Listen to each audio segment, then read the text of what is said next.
Hello everyone, আসসালামু আলাইকুম সকলকে। তোমাদের সবাইকে আমাদের বায়োলজির প্রথম লেকচারে স্বাগত।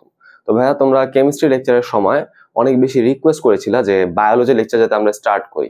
তো তোমাদের রিকোয়েস্টের প্রেক্ষিতে আমরা চলে আসলাম হচ্ছে বায়োলজি বা জীববিজ্ঞানের লেকচার সিরিজ নিয়ে। ওকে, সো তোমরা যারা বর্তমানে ক্লাস 10-এ আছো বা 25 সালে যারা ক্লাস 10-এ যাবা, তোমাদের কিন্তু আমি একটা প্রেডিক্টেড সিলেবাস বলে দিয়েছি। হ্যাঁ, একটা সম্ভাব্য সিলেবাস তোমাদেরকে আমি জানাই দিছি। তো সেই সিলেবাসের চ্যাপ্টার দিয়ে যে আমাদের স্টার্ট করতে হবে এরকম না। তো আমি যেটা চিন্তা করছি তোমাদের ওয়েলফেয়ারের জন্য, তোমাদের ভালোর জন্য, সেটা হচ্ছে আমি তোমাদের প্রথমে চ্যাপ্টার 1টা পড়াবো, জীবন পাঠ পড়াবো, রাইট? এটা পড়ার পর আমরা আস্তে আস্তে হচ্ছে ইম্পর্টেন্ট চ্যাপ্টারের দিকে যাব। সো তোমাদের কাজ হচ্ছে আমাকে ট্রাস্ট করা, যে আমাকে বিশ্বাস করা যায় না স্যার হচ্ছে যেভাবে পড়াচ্ছে বা ভাইয়া হচ্ছে যেভাবে পড়াচ্ছে সেভাবে পড়লেই আমরা একটা ভালো আউটকাম পাবো। আর একটা কথা মনে রাখতে হবে, তোমরা যারা হচ্ছে 25 সালে ক্লাস 10-এ যাবা, তোমাদের বায়োলজি যে বার্ষিক পরীক্ষার শর্ট সিলেবাসটা ছিল সেখানে মাত্র 2টা চ্যাপ্টার ছিল এবং সেগুলো কিন্তু বেসিক চ্যাপ্টার না, বুঝছো? সেগুলো কিন্তু একটু হায়ার চ্যাপ্টার। সো আমাদের যেটা করতে হবে সেটা হচ্ছে বায়োলজির প্রথমে বেসিক গুলো বুঝতে হবে, বেসিক বোঝার পর আমরা অ্যাডভান্স টপিকে যাব। ঠিক আছে? তো এই কাজটা আমরা করব। ওকে, তো তোমাদের একটু ধৈর্য রাখতে হবে, আস্তে আস্তে পড়তে হবে এবং আমার সাথে সাথে ক্লাস করতে হবে এবং নোটও করতে হবে। ওকে, তো চলো আমরা স্টার্ট করি। প্রথমে আসো, কি বলা হচ্ছে দেখো, জীববিজ্ঞানের ধারণা, তাই তো? যে জীববিজ্ঞান মানে কি বলতো? বায়োলজি। তো আমরা যেহেতু বায়োলজি পড়ছি তাহলে বায়োলজি নিয়ে একটু আইডিয়া থাকা দরকার আমাদের, তাই না? দেখো, খেয়াল করে দেখি আমরা, এই বায়োলজি হচ্ছে দুইটা শব্দ নিয়ে তৈরি হয়, একটা হচ্ছে বায়ো আর একটা হচ্ছে লজি, তাই না? বায়ো শব্দটা আসছে বায়োস থেকে। বায়োস, বায়োস মানে কি জানো? বায়োস মানে হচ্ছে জীবন। বায়োস মানে কি বলতো? জীবন বা লাইফ। আর এটা কি লজি? লজি শব্দটা আসছে তোমার লজস থেকে। লজস বা লগস অনেকে বলে। লগস মানে হচ্ছে নলেজ বা জ্ঞান। তাহলে দুটো শব্দকে তুমি যদি একসাথে পড়ো, একত্রিত করে পড়ো, তাহলে কি আসলে দেখো জীবন সম্পর্কিত জ্ঞান, তাই না? তার মানে তুমি বলতে পারো যে বিজ্ঞানের যেই শাখায় আমরা জীবন নিয়ে পড়াশোনা করি, তাই না, লাইফ নিয়ে পড়াশোনা করি, সেটাই হচ্ছে বায়োলজি। ওকে, আচ্ছা, তো চলো আমরা হচ্ছে দেখার চেষ্টা করি এই যে বায়োলজি কথাটা পড়লাম, সেই বায়োলজি আসলে কি কি ডিভিশন আছে, কি কি শ্রেণী বিভাগ আছে। তো আমরা যদি এখানে জীববিজ্ঞানকে বা বায়োলজিকে বিভক্ত করতে চাই, কয়টা ভাগে বিভক্ত করতে পারবো? মেনলি 2টা ভাগে। একটাকে আমরা বলতেছি হচ্ছে ভৌত জীববিজ্ঞান বা ভৌত শাখা। ওকে, এটাকে আমরা ইংলিশে কি বলি? Pure branch, pure biology. আরেকটা হচ্ছে ফলিত জীববিজ্ঞান বা জীববিজ্ঞানের ফলিত শাখা, যেটাকে আমরা কি বলি? Applied biology. এবার আমরা একটু বোঝার চেষ্টা করি যে ভৌত জীববিজ্ঞানে কি বলা হয়েছে আর ফলিত জীববিজ্ঞানে আসলে কথাটা কি বলা হয়েছে, সেগুলো একটু বোঝার চেষ্টা করি। খেয়াল করে দেখি, ভৌত জীববিজ্ঞান মানে কি জানো? আমাদের প্রকৃতিতে প্রকৃতিতে যেসব জীবগুলো আছে সেই জীবগুলোর নেচার কিরকম, হ্যাঁ, প্রকৃতি কিরকম, তাদের খাদ্যাভ্যাস কিরকম, তাদের বাসস্থান কিরকম, হ্যাঁ, তাদের স্বভাব চরিত্র কিরকম, তারা কিভাবে প্রজনন করে, এই যে স্বাভাবিকভাবে আমরা যেসব জ্ঞান হচ্ছে পরিবেশ থেকে পাইতে পারি, সেইগুলাই হচ্ছে আমাদের ভৌত জীববিজ্ঞান। ওকে, রাইট? তার মানে তুমি এটাকে এইভাবে চিন্তা করতে পারো যে ভৌত জীববিজ্ঞানী মানে কি? প্রাকৃতিকভাবে বা প্রাকৃতিক জ্ঞান তুমি বলতে পারো, হ্যাঁ, প্রাকৃতিক জ্ঞান। ওকে, আচ্ছা, এমন হইতে পারে আমি যে জীব সম্পর্কে জানি, হ্যাঁ, জীবে যে স্বভাব চরিত্র, হ্যাঁ, যে নেচার, এগুলো সম্পর্কে জানি, সেই জিনিসগুলোকে ব্যবহার করে আমি কি করলাম? আমার উপকারে ব্যবহার করার চেষ্টা করলাম, হ্যাঁ, আমাদের উপকারে ইউজ করার চেষ্টা করলাম। সেটাই হচ্ছে মেনলি আমাদের অ্যাপ্লাইড ব্রাঞ্চ অথবা ফলিত শাখা। ওকে, আমি বলতে পারো ফলিত শাখা হচ্ছে মেনলি আমাদের ভৌত শাখার একটা প্রয়োগ, হ্যাঁ, প্রায়োগিক দিক বা প্রয়োগ, প্রয়োগ এরকম বিষয়টা। ওকে, তার মানে ভৌত শাখা আমি জাস্ট জানি আর ফলিত শাখা আমি সেটাকে ইউজও করতে পারি, ব্যবহারও করতে পারি। ওকে, বিষয়টা এরকম। একটা এক্সাম্পল দিই, লেটস সে আমরা চিন্তা করলাম যে এই যে স্মার্ট বোর্ডটা তোমরা দেখতে পারতেছো, তাই না? স্মার্ট বোর্ডটা কিভাবে তৈরি হয়? এখানে নিশ্চয়ই আমাদের ইন্টিগ্রেটেড সার্কিট আছে, তাই না? এখানে পাওয়ার সাপ্লাইয়ের ব্যবস্থা আছে, তাই না? এখানে কিন্তু একটা সাউন্ড সিস্টেম আছে, তাই না? এখানে কিন্তু একটা টাচ সেন্সেশন কিন্তু আছে, তাই না? আমি এখানে টাচ করলে এটা হচ্ছে এরকম ভাবে ইঙ্ক দিচ্ছে। সো এরকম কিন্তু বিভিন্ন ফাংশন এখানে আছে। এই যে ফাংশনগুলো কিভাবে কাজ করে এটা জানাই হচ্ছে মেনলি ভৌত ব্রাঞ্চের বিষয়। আর এই জিনিসগুলোকে আমি একসাথে করে এই যে প্রোডাক্টটা এই যে প্রযুক্তিটা এটা তৈরি করলাম, এটা হচ্ছে মেনলি ফলিত একটা শাখা। ওকে, বিষয়টা এরকম। আরো এক্সাম্পল দিই, যেহেতু আমরা বায়োলজি পড়ছি একটু বায়োলজি দিয়ে এক্সাম্পল দিচ্ছি। যেমন ধরো তোমরা কিন্তু অনেকে শুনছো যে ডায়াবেটিস হয়, হ্যাঁ আমার বাবারও কিন্তু ডায়াবেটিসের সমস্যা আছে, তাই না? এখন ডায়াবেটিস কেন হয়, হ্যাঁ এটা কিন্তু আমরা পড়বো, ঠিক আছে? অগ্নাশয় একটা সমস্যা হয়, পরে দেখবো আমরা, সমস্যা নেই। জাস্ট এই যে আমি জানলাম যে ডায়াবেটিস কেন হয়, তাই না? অগ্নাশয় থেকে ইনসুলিন নামে একটা হরমোন কমে যায়, হরমোন ক্ষরণটা কমে যায়। এই জানাটা হচ্ছে কি জানো, ভৌত শাখা, মানে ভৌত জ্ঞান। আমি যদি এখন চিন্তা করি, ঠিক আছে আমার বডিতে ইনসুলিন নাই বা ডায়াবেটিস পেশেন্টের বডিতে কিন্তু ইনসুলিন নাই, তাহলে আমি কি করব, বাইরে থেকে কোনো একটা ভাবে ইনসুলিন তৈরি করে তার বডিতে প্রয়োগ করব, তাই না? তাহলে এইটাই হচ্ছে সেই ফলিত শাখা। ওকে, আশা করি এখন তোমরা বিষয়টা বুঝতে পারছো। এখন আসো আমাদের পরীক্ষার জন্য কোন জিনিসগুলো হচ্ছে ইম্পর্টেন্ট। একটা হচ্ছে আমাদের ভৌত শাখা, এইটা আমাদের পরীক্ষার জন্য অনেক বেশি ইম্পর্টেন্ট। কিরকম? জ্ঞান তো মানে জ্ঞানমূলক প্রশ্ন তো আসেই, যেটা বলতে কি বোঝায় সেটা তো আমরা বুঝছি, তাই না? বোঝা কিন্তু হয়ে গেছে। বাট পরীক্ষার জন্য ইম্পর্টেন্ট কি জানো? পরীক্ষার জন্য ইম্পর্টেন্ট হচ্ছে এই ভৌত শাখাগুলো, মানে ভৌত জীববিজ্ঞানের শাখাগুলো, হ্যাঁ শাখা বা ব্রাঞ্চেস গুলো হচ্ছে ইম্পর্টেন্ট। অর্থাৎ ভৌত জীববিজ্ঞানকে আবার কয়টা ভাগে ভাগ করা যায়, তাই তো? জীববিজ্ঞানকে তো আমি দুইটা ভাগে ভাগ করলামই, ভৌত ফলিত। ভৌতকে কিন্তু আবার অনেকগুলা ভাগে ভাগ করা সম্ভব, একই রকম ভাবে ফলিতগুলোকে কিন্তু আবার অনেক ভাগে ভাগ করা সম্ভব। বুঝতে পারছি? তো সেই ভাগগুলো মিললে আমাদের দেখতে হবে। তাহলে মনে রাখবো যে এই জিনিসগুলো আমাদের খুব ভালো করে পড়তে হবে, অনেক ভালো করে পড়তে হবে, তাই না? আচ্ছা, এখন যখন আমি এই জিনিসগুলো তোমাদের দেখানো শুরু করব, তোমরা কিন্তু অনেকে কনফিউজড হয়ে যাও, ভাই এত এত নাম, তাই না? এত এত নাম আমি কিভাবে মনে রাখতে পারি? দেখো আমি কিন্তু অবশ্যই তোমাকে ছন্দ দিয়ে দিব, কিভাবে তুমি শর্টে পড়বে সেটাও বলে দিব। ওকে, তো তোমাকে কিন্তু কোনো প্রকারের টেনশন করতে হবে না, হ্যাঁ জাস্ট ট্রাস্ট মি। আচ্ছা আসি, ভৌত জীববিজ্ঞানের মধ্যে প্রথমে কি আছে? অঙ্গ সংস্থান, বা এটাকে আমরা ইংলিশে কি বলতে পারি? মরফোলজি। মাঝে মাঝে টিচাররা কিন্তু একটু চালাকি করেন, হ্যাঁ কিরকম চালাকি?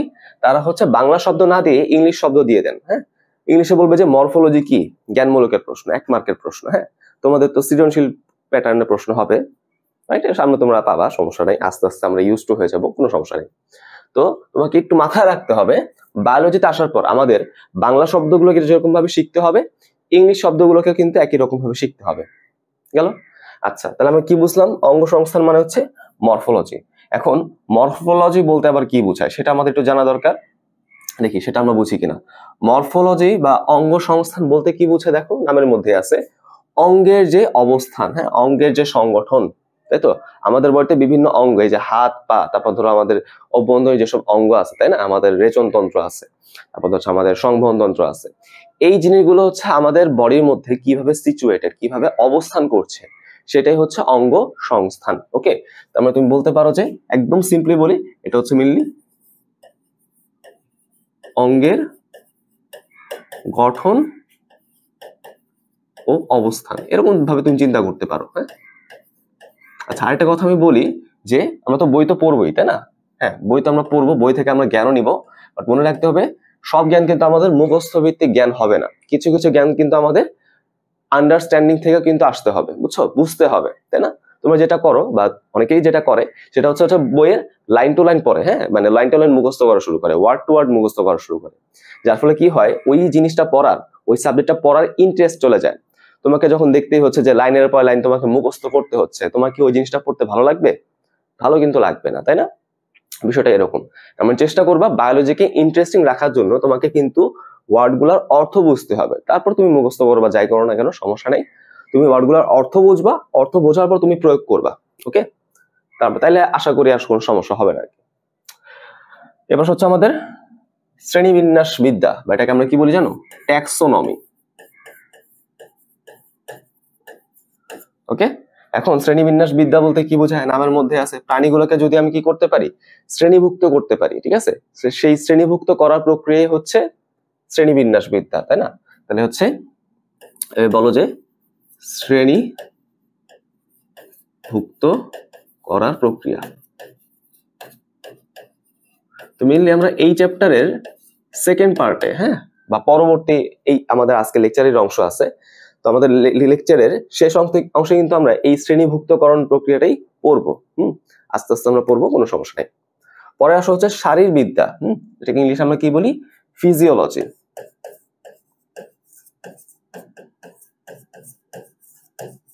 ফিজিওলজি, হ্যাঁ, শারীরবিদ্যা। শারীরবিদ্যা মানে কি, আমাদের শরীর কিভাবে কাজ করছে, শরীরের বিভিন্ন কার্যাবলী, সেটাই হচ্ছে মিলি শারীরবিদ্যা। এই যে আমি কথা বলতেছি, একই সাথে শ্বাস প্রশ্বাস নিচ্ছি, একই সাথে আমার চোখের এই যে পলক ফেলতেছি, তাই না, রাইট। তারপর ধরো আমাদের একসাথে আমার পরিপাক হচ্ছে, সকালবেলা আমি খেয়ে আসছি, তাই তো, আমার হার্ট হচ্ছে বিট করতেছে, যে হাঁটাহাঁটি করতেছি, সবগুলা কাজই হচ্ছে মেনলি ফিজিওলজির মধ্যে বা শারীরবিদ্যার মধ্যে আমরা পড়াশোনা করি। তাহলে বলবো যে শরীরের যাবতীয় কার্যাবলী, হ্যাঁ, যাবতীয় কার্যাবলী, এই কাজগুলো নিয়ে হচ্ছে যে শাখা আমরা পড়াশোনা করব সেটাই হচ্ছে শারীরবিদ্যা, সেটাই হচ্ছে ফিজিওলজি। গেল, পরেরটা আসি, দেখার চেষ্টা করি টিস্যুবিদ্যা। তো তোমাদের বই তো টিস্যুবিদ্যা বলে নাই, তোমাদের বই সরাসরি কি বলছে, হিস্টোলজি, বা হিস্টোলজিকে আমরা বাংলায় কিন্তু টিস্যুবিদ্যা বলতে পারি।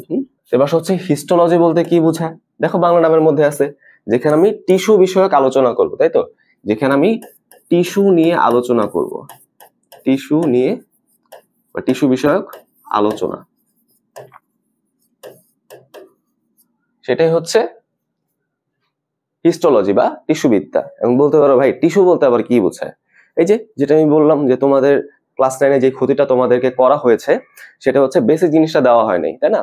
তোমাকে কিন্তু ওই যে বংশগতিবিদ্যা বোঝার আগে বা জৈবন বোঝার আগে এই কোষ কি, টিস্যু কি, তাই তো, অঙ্গতন্ত্র কি, এগুলো বোঝা দরকার ছিল, তাই না।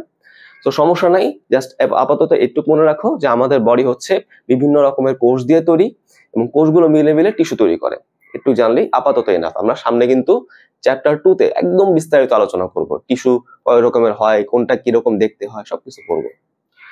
পরেরটা আসি আমরা ভ্রূণবিদ্যা। এখন ভ্রূণবিদ্যাকে আমরা কি বলি, এমব্রায়োলজি। কারণ দেখো এমব্রায়ো শব্দটা মানে হচ্ছে ভ্রূণ, হ্যাঁ, এমব্রায়োলজি, তাই না। আচ্ছা, এখন তোমরা বলতে পারো ভাই ভ্রূণ বলতে আবার কি বোঝায়, তাই না, এটা তো আমরা জানি না। দেখো আমরা যখন হচ্ছে মায়ের পেটে ছিলাম, মায়ের পেটে থাকা অবস্থায় আমাদের কিন্তু জীবনের বিভিন্ন দশা হচ্ছে আমরা পার করে আসছি, ওকে। যেমন প্রথমে আমরা কিন্তু একটা মাত্র কোষ ছিলাম, যেটাকে আমরা জাইগোট বলি, সেই জাইগোটের মধ্যে বারবার মাইটোসিস কোষ বিভাজন হচ্ছিল, তাই না। দেখছো আমরা এই যে মাইটোসিস কি, জাইগোট কি, তাই না, এগুলো কিছুই কিন্তু জানি না, তাই না, রাইট। সো আমি কথাগুলো এখন বলতেছি, জাস্ট একবার করে শুনে রাখো, ডে বাই ডে কিন্তু আমরা ডেভেলপ করব, ওকে, ডে বাই ডে হচ্ছে আমরা ডেভেলপ করব, সমস্যা নেই। তো জাস্ট আমরা একটু মনে রাখবো, মায়ের বডিতে থাকা অবস্থায় আমাদের জীবনের বিভিন্ন স্টেজ, বিভিন্ন দশা আমরা পার করে আসছি। প্রথম দশাটার নাম কি, জাইগোট। জাইগোট থেকে হচ্ছে আমরা আস্তে আস্তে মরুলা, ব্লাস্টুলা, গ্যাস্ট্রুলা, এরকম বিভিন্ন দশা পার করে মোটামুটি মানুষের মতো একটা স্ট্রাকচার লাভ করছি, তাই না। তো ওই মানুষের মতো গঠন লাভ করার মধ্যবর্তী সময়টা হচ্ছে ভ্রূণ, ওকে। মানুষের মতো গঠন লাভ করার পরে দশাটা হচ্ছে ফিটাস, তাহলে ভ্রূণ, ফিটাস, ওকে। 8 সপ্তাহ পর্যন্ত আমরা টাইমটাকে ক্যালকুলেট করি আর কি। তো যাই হোক, আমাদের জাইগোট তৈরি হওয়ার পর থেকে 8 সপ্তাহ পর্যন্ত সময়টাকে আমরা ভ্রূণ বা এমব্রায়ো চিন্তা করি। তোমার যদি কথাগুলো কঠিন লাগে, জাস্ট মনে রাখবা, আমরা যখন মায়ের পেটে ছিলাম তখন আমরা একটা দশার মধ্যে দিয়ে অতিক্রম করছি, সেই দশার নামটা কি, ভ্রূণ। একটু জানলে আমার মনে হয় যে এনাফ, হ্যাঁ। বিস্তারিত যদি বলতে যাই তোমরা কিন্তু বুঝবা না, তাই না, জাস্ট একটুকি তাহলে পড়ো। তাহলে বলবো যে ভ্রূণ নিয়ে যে শাখা আমরা আলোচনা করি, হ্যাঁ, ভ্রূণ বিষয়ক বিজ্ঞান, সেটা হচ্ছে ভ্রূণ বিজ্ঞান বা এমব্রায়োলজি। দেখি পরে আর কি কি শাখা আছে, দেখো অনেক শাখা আছে, তাই না। এবার দেখো কোষবিদ্যা বা সাইটোলজি। দেখো সাইট মানে হচ্ছে কোষ, আর লজি মানে তো আমরা জানি জ্ঞান বা নলেজ বা। এবার আসো, এটা মানে কি, একদম সেম কথা। সাইট মানে যেহেতু কোষ, যেখানে আমরা কোষ নিয়ে আলোচনা করবো, তাই তো, কোষ বিষয়ক বিজ্ঞান, তাই না, কোষ নিয়ে আলোচনা, সেটাই হচ্ছে আমাদের সাইটোলজি। কোষ দেখতে কিরকম হয়, কোষ কিভাবে বিভাজন হয়, তাই না, কোষ কিভাবে টিস্যু তৈরি করে, এইসব জিনিসপাতি গুলা। বংশগতিবিদ্যা, এটা আমরা অনেক সুন্দর করে পড়ছি, তাই তো, অনেক সুন্দর করে পড়ছি। জেনেটিক্স, তাই না, জেনেটিক্স, এটা তোমরা অনেক কিছু জানো এই বিষয়ে। সেখানে মিললে আমরা কি করব, এখানে মিললি জিন নিয়ে আলোচনা করা হয়, বুঝছো, জিন বিষয়ক আলোচনা, জিন দেখতে কিরকম, জিনের লোকেশন কোথায়, তাই না, জিন কিভাবে হচ্ছে বংশগতিতে ভূমিকা রাখে, সব কিন্তু আমরা পড়ছি। বিবর্তন বিদ্যা, হ্যাঁ, বা ইভলিউশন, ইভলিউশন। এখন বিবর্তন মানে কি জানো? বিবর্তন মানে হচ্ছে স্লো একটা চেঞ্জ, হ্যাঁ, মন্থর গতিতে, স্লো গতিতে একটা পরিবর্তন, যে পরিবর্তনের মাধ্যমে এক প্রজাতি হচ্ছে অন্য প্রজাতিতে কনভার্ট হয়ে যায়, তাই না? তোমরা হয়তো একদম কমনলি একটা কথা শুনছো, চার্লস ডারউইনের কথা। তিনি বলছেন কি, বানর থেকে আস্তে আস্তে পরিবর্তনের মাধ্যমে মানুষ হয়। যদি আমরা মুসলিম যারা আছে, আমরা কিন্তু জিনিসটাকে বিশ্বাস করি না। কারণ আমাদের মতে, আমাদের ধর্মীয় জ্ঞান অনুযায়ী আমরা বিশ্বাস করি যে মানুষ থেকে মানুষের উপর অভিশাপের কারণে বানর তৈরি হয়েছে, তাই না? তো যাই হোক, আমরা হচ্ছে দুইটা জিনিসকে সেপারেটে রাখি, বা যার যা তোমরা ধর্ম বিশ্বাস অনুযায়ী জিনিসটাকে বিশ্বাস করতে পারো, ঠিক আছে? হ্যাঁ, অবশ্যই আমিও মুসলিম, আমিও কিন্তু আমার ধর্ম বিশ্বাসটাকেই বিশ্বাস করি, অবশ্যই সেটাকে আমি রেসপেক্ট করবো, তাই না? আচ্ছা, তো যাই হোক, আমাদের বইয়ের মধ্যে যেটা বলছে সেটা কি বলা হয়েছে? এক প্রজাতি থেকে পরিবর্তনের মাধ্যমে অন্য প্রজাতিতে রূপান্তর, তাই না? তুমি বলতে পারো যে এখানে প্রজাতি নিয়ে আলোচনা, তাই তো? প্রজাতির পরিবর্তন নিয়ে আলোচনা, রাইট? পরিবর্তন নিয়ে আলোচনা একটু জানলেই হচ্ছে। বাস্তুবিদ্যা, এখন বাস্তুবিদ্যা বলতে আমরা কি বোঝায়? আমাদের প্রথমে বলতে হবে হচ্ছে বাস্তুতন্ত্র কি বা ইকোসিস্টেম কি। এই যে আমরা যে পরিবেশ কথা তুমি চিন্তা করো, হ্যাঁ, এখানে কিন্তু বিভিন্ন জীব উপাদান আছে, বিভিন্ন জড় উপাদানও আছে।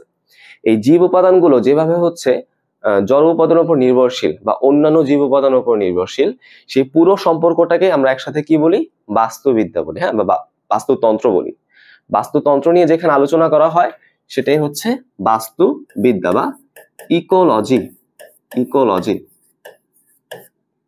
ওকে? একটু কঠিন লাগতে পারে বিষয়টা, যেমন তুমি একটু চিন্তা করে দেখো তো, আমরা যে পরিবেশে এত সুন্দর করে বেঁচে আছে, তাই না? শুধু কি আমাদেরই ভূমিকা আছে? না, এখানে কিন্তু বিভিন্ন রকমের পশু পাখিরও কিন্তু ভূমিকা আছে, হ্যাঁ, বিভিন্ন রকমের কিন্তু শৈবাল ছত্রাক, এদেরও কিন্তু অনেক ভূমিকা আছে, গাছপালার কিন্তু ভূমিকা আছে, এমনকি আমরা যে পানি খাই, তারপর মাটি ব্যবহার করি, বাতাস থেকে অক্সিজেন নেই, সবকিছুর কিন্তু ভূমিকা আছে। এই সবগুলো উপাদান হচ্ছে একটার সাথে আরেকটা কিভাবে রিলেটেড, কিভাবে সম্পর্কযুক্ত, কিভাবে নির্ভরশীল, সেই জিনিসটাই হচ্ছে আমরা মেনলি বাস্তুতন্ত্রের মধ্যে বা ইকোসিস্টেমের মধ্যে আলোচনা করি, হ্যাঁ, বা ইকোলজির মধ্যে এটার মধ্যে আলোচনা করি। তার মানে তুমি বলতে পারো যে বাস্তুবিদ্যা বা বাস্তুতন্ত্র, বাস্তুতন্ত্র নিয়ে আলোচনা বলা যায় কিন্তু, হ্যাঁ। তারপর হচ্ছে এন্ডোক্রাইনোলজি। দেখছো, ইংলিশ নামটা আমি বলে দিচ্ছি, হ্যাঁ, এটা মেনলি কোনো বাংলা নাম হয় না, হরমোন বিদ্যা অনেকে বলে, বাট এন্ডোক্রাইনোলজি পড়ো, তোমাদের বই কিন্তু এটাই লেখা, মানে 12 সালে যে বইটা আছে, হ্যাঁ, এন্ডোক্রাইনোলজি।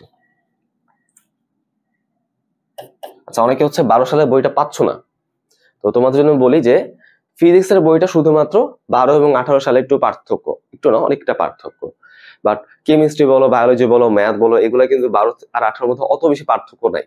তোমরা যদি 12টা কালেক্ট করতে পারো ভালো, না যদি একদমই যদি নাই কালেক্ট করতে পারো, তাহলে 18 সালে বইটা পড়ো, কোনো সমস্যা নেই, একই রকম প্রায়, ফিজিক্সটা বাদে। যাক, এন্ডোক্রাইনোলজি, দেখো, এন্ডো মানে ভেতরে, ক্রাইন মানে ক্ষরণ, মানে যেটাকে আমরা কি বলি, আমাদের বডির ভেতরে ক্ষরণ হচ্ছে। আমি বলতে পারো ভাই, বডির বাইরে আবার কোন ক্ষরণ হয়, তাই না? আচ্ছা, বিষয়টা কিরকম দেখো, মেনলি যেসব ক্ষরণ হচ্ছে কোনো নালী ছাড়া পরিবাহিত হয়। একটু কঠিন লাগতে পারে, একটু কঠিন লাগতে পারে, তো আমি এইভাবে এত জটিলের মধ্যে যাচ্ছি না। বলবো কি, এন্ডোক্রাইনোলজিতে আমরা মেনলি হরমোন নিয়ে পড়াশোনা করি, ওকে? কি নিয়ে পড়াশোনা করব ভাই? হরমোন নিয়ে পড়াশোনা করব, ওকে? হরমোন, হরমোন কি আবার তোমার প্রশ্ন জাগতে পারে, ঠিক আছে? এনজাইম কি, হরমোন কি, এগুলো কিন্তু আমরা আস্তে আস্তে পড়বো। হরমোন হচ্ছে এক ধরনের পদার্থ, ঠিক আছে, যেটা হচ্ছে আমাদের বডির বিভিন্ন রকমের কাজকে নিয়ন্ত্রণ করে, ওকে? আচ্ছা, যেমন আমরা যারা মেল আছি, পুরুষ আছে, আমাদের বডিতে কিন্তু টেস্টোস্টেরন হরমোন থাকে। আমরা যারা ফিমেল আছে, তাদের বডিতে কিন্তু ইস্ট্রোজেন এবং প্রোজেস্টেরন হরমোন থাকে, তাই না? যাও, এগুলো এখন আসলে এত কিছু বুঝবা না, আমি এত আমাদের কনফিউজ করতেছি না, হ্যাঁ, রাইট? দেখো, এবার হচ্ছে জীব ভূগোল, তাই না? এটা মানে কি? বায়োজিওগ্রাফি। বায়োজিওগ্রাফি অর্থাৎ বিভিন্ন পরিবেশে আমাদের বিভিন্ন জীবের বিস্তার, ঠিক আছে? বিভিন্ন পরিবেশে বিভিন্ন জীবের প্রজাতির বিস্তৃতি বা বিস্তার, সেটাই হচ্ছে জীব ভূগোল। এরকম বিষয়টা, যেমন তুমি কিন্তু কখনোই সাদা ভাল্লুক বা পোলার বিয়ারকে মেরু অঞ্চল ছাড়া কোথাও পাবা না, ঠিক আছে, রাইট? পোলার বিয়ার গুলো কিন্তু আমাদের নর্মালি নর্থ পোলে থাকে, মেরু অঞ্চলে থাকে। তারপর ধরো পেঙ্গুইন, পেঙ্গুইন কিন্তু তুমি নর্মালি বরফ আচ্ছাদিত এলাকা, যেমন অ্যান্টার্কটিকা বলো, এসব শীতল এলাকা ছাড়া কিন্তু কোথাও পাবা না, তাই না? তার মানে এই যে প্রাণীগুলো তারা কিন্তু নির্দিষ্ট জায়গায় বিস্তৃত, নির্দিষ্ট জায়গার মধ্যে কিন্তু সীমাবদ্ধ থাকে। সেই জায়গাগুলো কিরকম ভাবে কাজ করে বা প্রাণীগুলো কেন সেখানে সীমাবদ্ধ থাকে, সেই জিনিসগুলো কিন্তু আমরা কি বুঝি, এই জীবভূগোলের মধ্যে বুঝতে পারি। ওকে, তাহলে এই ছিল আমাদের বেসিক আলোচনা। তোমরা জাস্ট এখানে কি করবা, তোমাদের বই কিন্তু এই কথাগুলো লেখা আছে সব, হেডিং দেওয়া আছে এবং এখানে একটু এক লাইনের বর্ণনা দেওয়া আছে। আমি তোমাদেরকে যেভাবে যেভাবে পড়াইলাম তোমরা ঠিক সেভাবে সেভাবে পড়বা, বই থেকে পড়ে জাস্ট কয়েকটা ওয়ার্ড তোমরা এক্সট্রা পড়ে রাখবা, ঠিক আছে? এটা তোমাদের জন্য আমার একটা সাজেশন, তুমি বলতে পারো। আচ্ছা, এবার আসো হচ্ছে আমরা হচ্ছে এই দিনগুলো কিভাবে মনে রাখবো, তাই না? এবার আসো কিভাবে হচ্ছে আমরা জিনিসগুলোকে মনে রাখতে পারি। অনেক তো পড়লাম, তাই না? এবার একটু আমরা জীবনটাকে একটু সহজ করার চেষ্টা করি, তাই না? মনে রাখার একটু উপায়টা দেখি। দেখো, তো ভৌত শাখাগুলোকে মনে রাখার জন্য জাস্ট একটা শব্দ বা একটা বাক্য আমরা পড়বো। সেটা কি? সেটা হচ্ছে চিটাগং মিনি বাজারের ইলিশ। হ্যাঁ, চিটাগং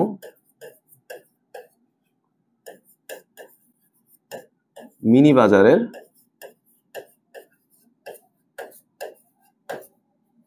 ইলিশ। চিটাগং মিনি বাজারের ইলিশ, এই একটা বাক্য দিয়ে কিন্তু আমি সবগুলা শাখার পরিচয় মনে রাখতে পারি। কিরকম ভাবে খেয়াল করে দেখি। চিটাগং তুমি এভাবে লিখবা, হ্যাঁ, এই যে চিটাগং, CHTG, চিটাগং, বোঝা যাবে না? মিনি বাজার, মিনি বাজার, আর ইলিশ হচ্ছে তাই না? আমরা অনেক বেশি ইলিশ পছন্দ করি, সো 4টা ই, ঠিক আছে? আমরা অনেক বেশি ইলিশ পছন্দ করি, সো 4টা ই, তাই তো? আমি কিন্তু পার্সোনালি এই সরষে ইলিশ অনেক পছন্দ করি। যাই হোক, আচ্ছা, এবার দেখো এই যে আমি লেটার গুলো লিখলাম, এগুলো দিয়ে কিন্তু আমি হচ্ছে পুরো জিনিসটা মনে রাখতে পারি। কিরকম ভাবে দেখো, একটা একটা করে আমরা দেখার চেষ্টা করি। প্রথমে আসো হচ্ছে সি দিয়ে। সি দিয়ে কি আসবে? সাইটোলজি বা কোষবিদ্যা, সাইটোলজি। হ্যাঁ, এইচ দিয়ে কি আসবে? হিস্টোলজি বা টিস্যুবিদ্যা, হিস্টোলজি। ওকে, তারপর দেখো টি দিয়ে কি আসবে বলতো? ট্যাক্সোনমি। হ্যাঁ, আর জি দিয়ে কি আসবে বলতো? জি দিয়ে মিললে আসা হচ্ছে জেনেটিক্স, হ্যাঁ, বংশগতিবিদ্যা, রাইট?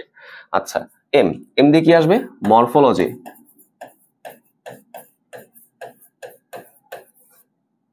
মরফোলজি, হ্যাঁ। আর বি দিয়ে কি আসবে বলতো? বায়োজিওগ্রাফি, বা ওই যে আমরা এটাকে পড়লাম না, জীবভূগোল, সেটা। আচ্ছা, 4টা ই দিয়ে 4টা ভিন্ন ভিন্ন জিনিস বোঝায়। কোনো নির্দিষ্ট সিকোয়েন্সে আমাদের পড়ার কোনো প্রয়োজন নাই। আচ্ছা, প্রথম ই দিয়ে তুমি বলতে পারো ভাই আমাদের এটা হচ্ছে ইকোলজি, ওকে, বলতে পারো, হ্যাঁ, ইকোলজি। দ্বিতীয় ই দিয়ে বলতে পারো ভাই এটা হচ্ছে ইভলিউশন, ওকে, ইভলিউশন। তৃতীয় ই দিয়ে তুমি বলতে পারো এটা হচ্ছে এন্ডোক্রাইনোলজি।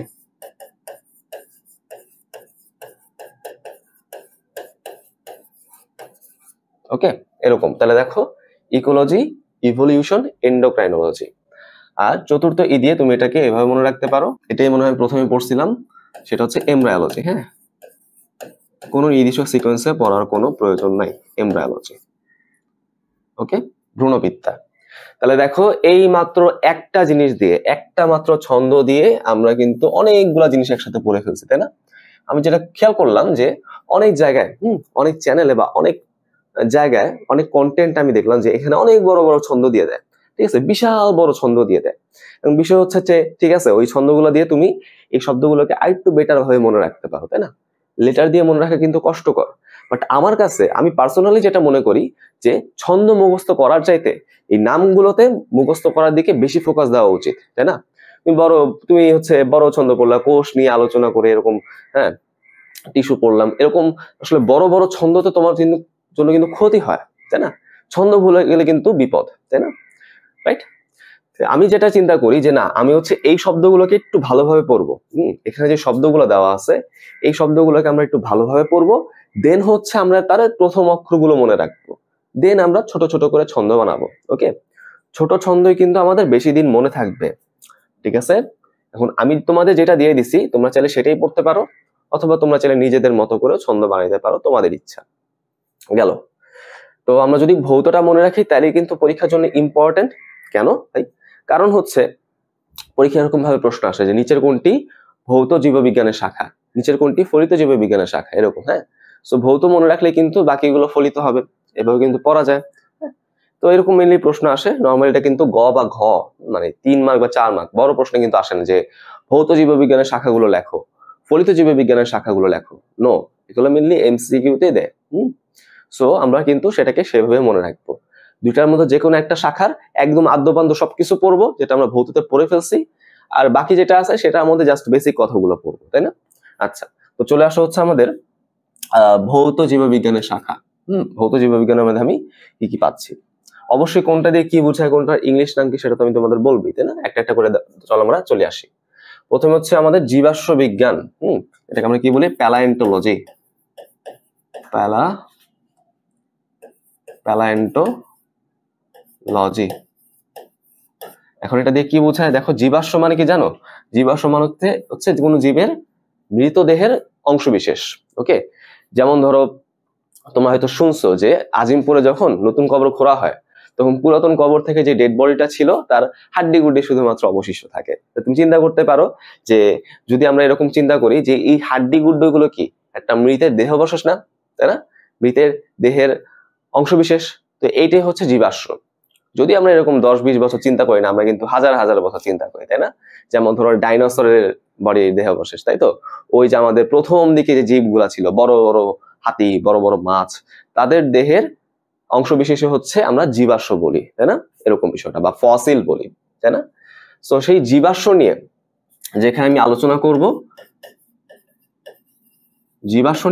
আলোচনা করব, সেটাই হচ্ছে প্যালায়েন্টোলজি। ওকে, বুঝতে পারছি? আশা করি এটা তোমাদের ক্লিয়ার গেল। আচ্ছা, পরেরটা দেখি, জীব পরিসংখ্যান বিদ্যা। মানে এটা কি? বায়োস্ট্যাটিস্টিক্স।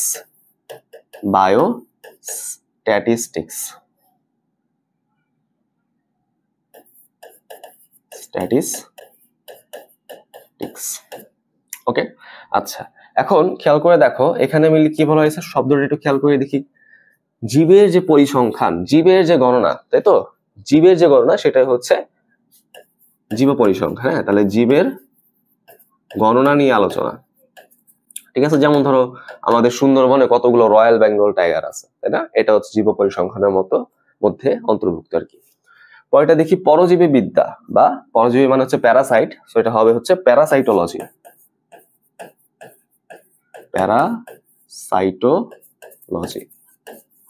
ওকে, পরজীবী মানে কি? যারা জীবন ধারণের জন্য অন্য কোনো জীবের উপর সরাসরি নির্ভরশীল। বলতে পারো ভাই আমরাও তো অন্য জীবের উপর নির্ভরশীল, তাই না? আমরা মাছ মাংস খাই না, আমরা তো মাছ, গরু ছাগল বা ওরকম মাছের উপর নির্ভরশীল হয়ে গেলাম। আমরা তো ওই শাকসবজিও খাই, আমরা তো গাছের উপর উদ্ভিদের উপর নির্ভরশীল হয়ে গেলাম। বিষয়টা দেখো এরকম না, তাই না? বিষয়টা কিরকম, যারা জীবন ধারণের জন্য অন্য কোনো জীবের উপর প্রত্যক্ষভাবে নির্ভরশীল। আমরা কিন্তু কোনো জীবের উপর প্রত্যক্ষভাবে নির্ভরশীল না। হ্যাঁ, নির্ভরশীল ঠিক আছে, বাট প্রত্যক্ষভাবে না। কিরকম? আমরা কিন্তু চাইলে মাছ মাংস না খেয়েও বেঁচে থাকতে পারি, তাই না? তোমরা যারা সনাতন ধর্মাবলম্বী আছো, তোমরা কিন্তু অনেকেই হচ্ছে নিরামিষ খাও না, তাই না? তো মাছ মাংস যে আমাদের খাইতে হবে এরকম না, তার মানে আমরা কিন্তু ডিরেক্টলি তার উপরে নির্ভর করলাম না, তাই তো বিষয়টা? বা অনেকে হচ্ছে শাকসবজি খায় না, তাই না? বুঝতে পারছো তো আইডিয়াটা? বাট একটা পরজীবী কিরকম, যেমন ধর একটা কৃমির কথা তুমি চিন্তা করো, তার কিন্তু বডিতে নিজস্ব কোনো রক্ত নাই, তার কিন্তু কোনো সংবহনতন্ত্র নাই। তার মানে তার পুষ্টির জন্য কিন্তু বাইরে থেকে রক্ত নেওয়া লাগবে। এই বাইরে থেকে রক্ত নেওয়ার জন্য সে একটা অন্য স্তন্যপায়ীর উপর নির্ভর করে। তো সে যদি স্তন্যপায়ীর বডির ভিতরে না থাকে, সে কিন্তু মারা যাবে, তাই না? আমাদের ক্ষেত্রে কি সেরকম হয়? না। আমরা যদি মাছ মাংস না খাই মারা যাব না, এরকম না বিষয়টা, বুঝছো? তাহলে যে হচ্ছে অন্য কোনো জীবের উপর নির্ভরশীল না হয়ে বেঁচে থাকতে পারে না, এভাবে তুমি বলো, বেঁচে থাকতে পারবে না, সে হচ্ছে মেনলি পরজীবী। ওকে, সে হচ্ছে আমাদের পরজীবী। তার মানে বলতে পারি আমরা পরজীবী নিয়ে গবেষণা, তাই তো? পরজীবী নিয়ে পড়াশোনা। আচ্ছা, গেল। এরপর হচ্ছে আমাদের মৎস্য বিজ্ঞান, তাই তো? মৎস্য মানে কি বলতো? মাছ, মাছ না, রাইট? মৎস্য মানে কিন্তু মাছ। ওকে, তাহলে এটাকে আমরা কি বলতে পারি? ফিশারিজ। আচ্ছা, তার মানে যেখানে আমরা মেইনলি মাছ নিয়ে আলোচনা করি, মাছ নিয়ে গবেষণা করি, ঠিক আছে? মাছ নিয়ে আলোচনা বা মাছ নিয়ে গবেষণা বলো, এটা শুনতে একটু ভালো শোনায়, রাইট? অর্থাৎ একটা মাছ হচ্ছে আমি কয়দিন পর্যন্ত চাষ করব, হ্যাঁ, এই মাছটাকে আসলে খাওয়া উপযোগী কিনা, সবকিছু বিষয়ক আলোচনা। কীট তত্ত্ব, কীট মানে কি জানো? পোকামাকড়, তাই না? অর্থাৎ পোকামাকড় নিয়ে যেখানে আমরা আলোচনা করব সেটা হচ্ছে কীট তত্ত্ব, বা এটাকে আমরা এন্টোমোলজি বলি। হ্যাঁ, দেখছো জ্বালার কিন্তু শেষ নাই। হ্যাঁ, কীট পতঙ্গ নিয়ে পড়তে হবে, তাই না? কত জ্বালা। দেখো তাহলে এখানে মিললে আমরা কি করব? কীট পতঙ্গ নিয়ে পড়াশোনা, তাই তো? কীট পতঙ্গ নিয়ে গবেষণা। ওকে, বিষয়টা কি বুঝতে পারছি? আচ্ছা, গেল কিন্তু। হ্যাঁ, দেখি আরো কিছু আছে কিনা। দেখো অণুজীব বিজ্ঞান। অণুজীব বিজ্ঞান। এখন অণুজীব মানে কি? যেসব জীব হচ্ছে আকারে অনেক ছোট ছোট হয়, তাই না? আকারে অনেক ক্ষুদ্র হয়, তারা হচ্ছে মেনলি অণুজীব বিজ্ঞান, বা এটাকে আমরা মাইক্রোবায়োলজি বলি। হ্যাঁ, মাইক্রোবায়োলজি বলি। তোমরা যারা হচ্ছে মেডিকেলে আসতে চাও, তোমাদের কিন্তু মাইক্রোবায়োলজি নামক একটা সাবজেক্ট পড়তে হবে। ওকে, এই বিষয়ে একটা সাবজেক্ট তোমাদের পড়ানো হবে। ওকে, সো প্রথমে তোমরা একটু ধারণা নিলা যেটা আমাদের পড়তে হবে, একটু প্রিপেয়ার হই, ঠিক আছে? একটু প্রিপারেশন নেই। আচ্ছা, তো অণুজীবের মধ্যে কি আছে বলতো? ভাইরাস, ব্যাকটেরিয়া,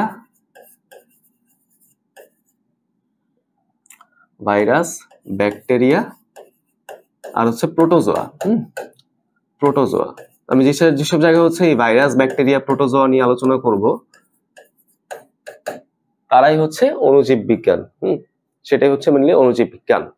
আচ্ছা, এখানে যদি অনেক কথা আছে যে ভাইরাসকে আমরা পুরোপুরি জীব বলি না, অত ঝামেলার মধ্যে আমরা যাচ্ছি না, আমরা তো বেসিক কথা বলছি, তাই না? আচ্ছা, আসো এবার কৃষি বিজ্ঞান, বা এগ্রিকালচার, তাই না? এটা তো আসলে বলার দরকারই নেই, এগ্রিকালচার বলতে কি বোঝায়? চাষবাস, তাই না? কৃষি বিষয়ক, তাই তো? চাষাবাদ বিষয়ক বা কৃষি। রাখো তোমরা কৃষি বলতে কিন্তু বুঝো কি বোঝায়, তো এটা আর আমি ঝামেলা করলাম না আর কি। চিকিৎসা বিজ্ঞান, তাই তো? বা মেডিকেল সায়েন্স, অনেক বেশি ইম্পর্টেন্ট, তাই না? আমাদের অনেকেরই কিন্তু ইচ্ছা আছে আমরা ডাক্তার হব, তাই না? আমরা হচ্ছে নার্স হব, তাই তো? অনেকেরই কিন্তু ইচ্ছা আছে। তো এখানে কি করা হয়? এখানে মেনলি মানব সুস্বাস্থ্য নিয়ে আলোচনা করা হয়, তাই না? মানব সুস্বাস্থ্য নিয়ে আমরা আলোচনা করি।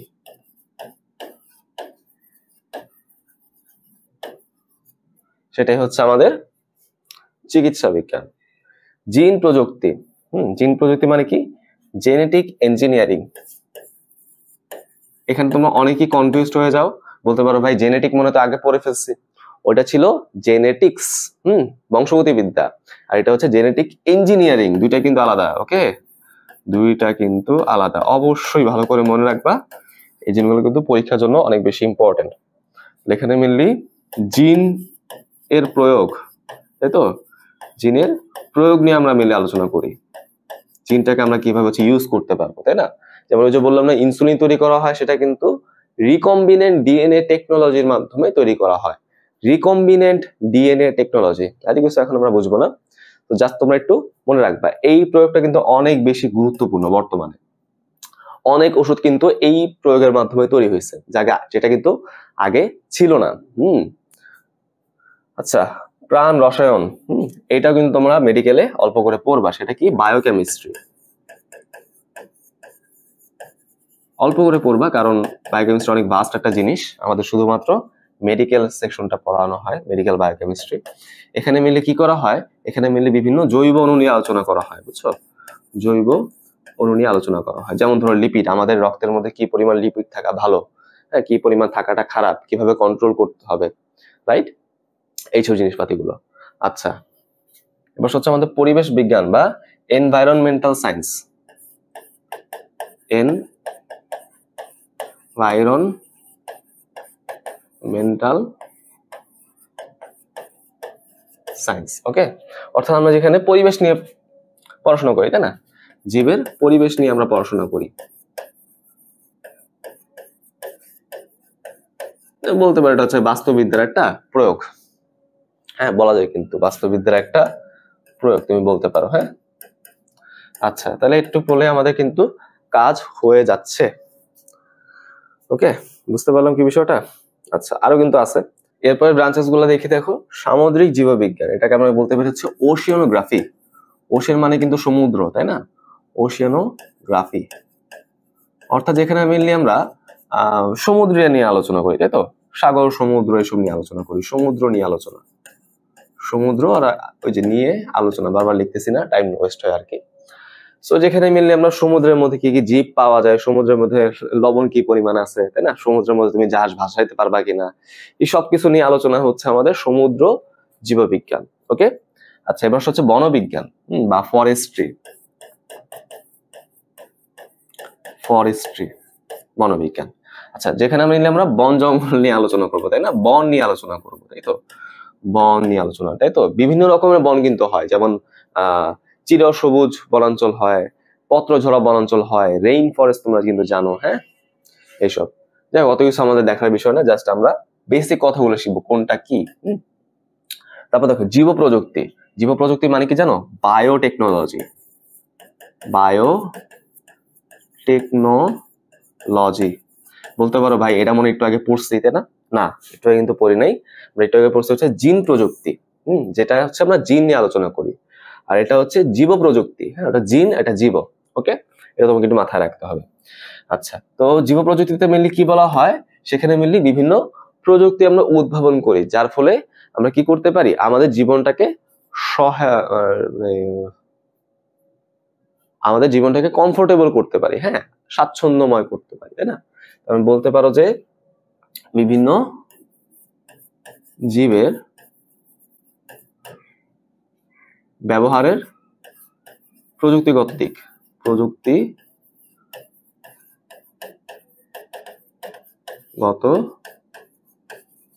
দিক। ওকে, বিভিন্ন জীবের ব্যবহারের প্রযুক্তিগত দিক। আচ্ছা ফার্মেসি, এটা তো বলাই আছে তাই না, ইংলিশেই বলা আছে ফার্মেসি, তাই না।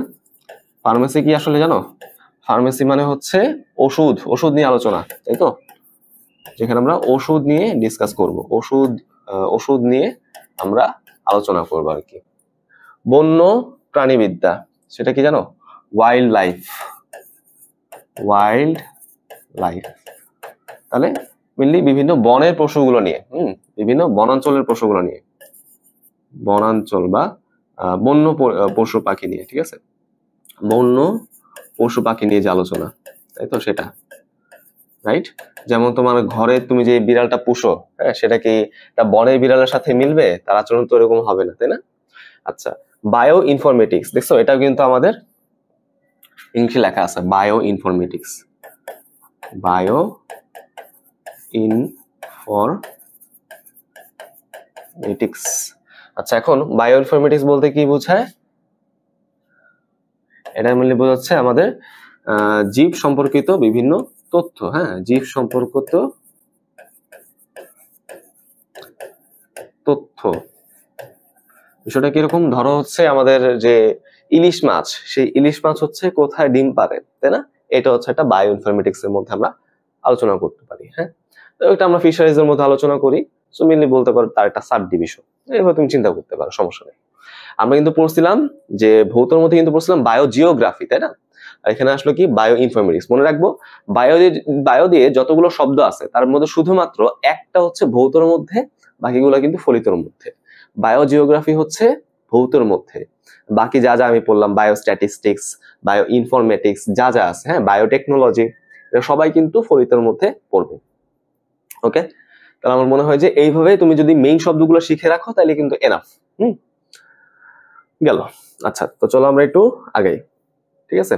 এবার চলে আসলাম যে একটু প্রমোশনের মধ্যে চলে আসি, সেটা কি আমাদের যে কোর্সটা রান করার কথা, তোমরা যারা বর্তমানে সামনের বছর 25 সাল তো চলে আসে প্রায়, তাই না, তোমরা যারা ক্লাস 10-এ উঠবা, তাই না, তোমাদের জন্য আমরা যে কোর্সটা লঞ্চ করতেছি সেটা হচ্ছে এসএসসি 26 প্রিমিয়াম কোর্স। ওকে, এখানে আমরা তোমাদের পুরোপুরি একদম এসএসসি পর্যন্ত যা যা প্রয়োজন সবকিছু প্রোভাইড করব। ওকে, এখানে তোমাদের যে সাবজেক্টগুলো প্রোভাইড করা হবে তোমরা কিন্তু জানো, physics, chemistry, math, higher math, হ্যাঁ, তারপর হচ্ছে আমাদের বায়োলজিতে আছেই, তারপর হচ্ছে বাংলা এবং ইংলিশ, এই কয়েকটা সাবজেক্ট আমরা প্রোভাইড করবো তোমাদের। আচ্ছা ঠিক আছে, এবার দেখো হচ্ছে এখানে অবশ্যই মাথায় রাখবা আমাদের যে নাম্বারগুলো দেওয়া আছে, আমাদের যে নাম্বারগুলো দেওয়া আছে সেখানে তোমাকে কি করতে হবে, পেমেন্ট অপশনটাকে সিলেক্ট করতে হবে, হ্যাঁ। সেন্ড মানি কিন্তু সিলেক্ট করা যাবে না, সেন্ড মানি তুমি কখনোই সিলেক্ট করবা না। ওকে, তাহলে একটু আমাদের একটু সমস্যা হবে আর কি। তো অবশ্যই দেখো যেহেতু এটা হচ্ছে আমাদের মার্চেন্ট অ্যাকাউন্ট, সো মার্চেন্ট অ্যাকাউন্টে কিন্তু পেমেন্ট করতে হয়। তার মানে তুমি অবশ্যই তোমার অ্যাকাউন্টে যে, বা তুমি যদি দোকান থেকে করো, দোকানদারকে বলবা যাতে এই বিকাশ নাম্বারটাতে 01869342869, হ্যাঁ, এই নাম্বারটিতে যাতে অবশ্যই সে কি করে, পেমেন্ট করে, হ্যাঁ, সেন্ড মানি যাতে না করে। ওকে, আচ্ছা। আর দেখো কোনো প্রয়োজনে, যে কোনো প্রয়োজনে তুমি কিন্তু হোয়াটসঅ্যাপে নক করতে পারো আমাদের, হ্যাঁ, এই নাম্বারটাতে নক করতে পারো। এখানে কিন্তু পেমেন্ট করতে হবে না, পেমেন্ট তুমি এখানে করবা, হ্যাঁ, যে কোনো জিজ্ঞাসায় তুমি হচ্ছে এই নাম্বারটাতে আমাদের নক করতে পারো। আচ্ছা দেখো, তারপর দেখো ডিসকাউন্টটা মেনলি আমাদের জানুয়ারি মাসের 5 তারিখ পর্যন্ত অ্যাভেলেবল থাকবে। 5 তারিখের পর, হ্যাঁ, মানে হচ্ছে সেকেন্ড উইক থেকে আমরা কিন্তু ক্লাসগুলো শুরু করে দিব, হ্যাঁ। তখন ভর্তি হওয়া যাবে, সমস্যা নেই, যে কোনো সময় যে কোনো রাউন্ডে ভর্তি হওয়া যাবে, বাট তখন আমরা তোমাদেরকে এই ডিসকাউন্টটা আর অফার করতে পারবো না, রাইট। তোমরা যদি আরো বিস্তারিত জানতে চাও যে ভাই কত তারিখ, মানে কত টাকা ডিসকাউন্ট, কিভাবে হচ্ছে আমরা এটাকে আপনার সাথে কন্ট্যাক্ট করতে পারি বা যোগাযোগ করতে পারি, তাই না, তাহলে আমাদের এই ভিডিওর ডেসক্রিপশনে পুরো জিনিসটার লিংক দেওয়া থাকবে, ওকে, সেটা তুমি একটু দেখতে পারো। ওকে, ঠিক আছে, তাহলে আমাদের প্রমোশনের কাহিনী শেষ। এবার চলে যাই আমরা আবার আগে জিনিসে। দেখো কি বলা হয়েছে যে জীব জগতের শ্রেণীবিন্যাস। দেখো আমাদের যে জীব জগৎটা আছে, এই জীব জগৎটাকে কিন্তু আমরা প্রথমত কোষের উপর ভিত্তি করে দুই ভাগে ভাগ করতে পারি, ঠিক আছে। তাহলে আমাদের এই যে জীব জগৎ,